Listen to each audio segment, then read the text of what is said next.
بسم اللہ الرحمن الرحیم۔ السلام علیکم۔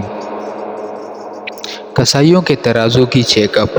سلطان محمود غزنوی نے بہلول کو ہدایت کی کہ بازار جائیں اور کسائیوں کے ترازو اور جن پتھروں سے وہ گوشت تولتے ہیں وہ چیک کریں، اور جن کے تول والا پتھر کم نکلے انہیں گرفتار کر کے دربار میں حاضر کریں۔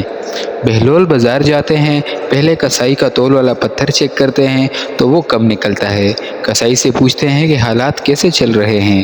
کسائی کہتا ہے کہ بہت برے دن ہیں، دل کرتا ہے کہ یہ گوشت کاٹنے والی چھری بدن میں گھسا دوں اور ابدی نیند سو جاؤں۔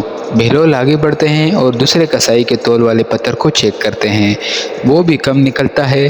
کسائی سے پوچھتے ہیں کہ کیا حالات ہیں؟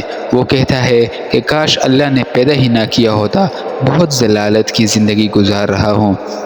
بہلول آگے بڑھے، تیسرے کسائی کے پاس پہنچے، تول والا پتھر چیک کیا تو بالکل درست پایا۔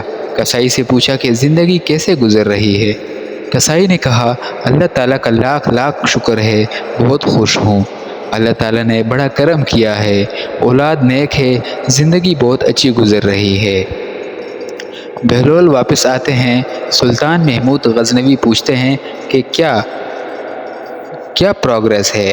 بہلول کہتے ہیں کہ کسائیوں کے تول والے پتھر کم نکلے ہیں۔ سلطان محمود غزنوی نے غصے سے کہا کہ پھر انہیں گرفتار کر کے لائیں۔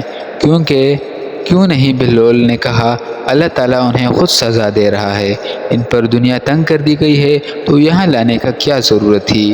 آج ہمارے بھی کچھ یہی حالات ہیں، ہم نے دنیا کو اپنایا ہے، دنیا سے چمٹے ہوئے ہیں اور آخرت کی فکر ہی نہیں۔ اللہ تعالیٰ ہمارے حالات پر رحم فرمائے، آمین۔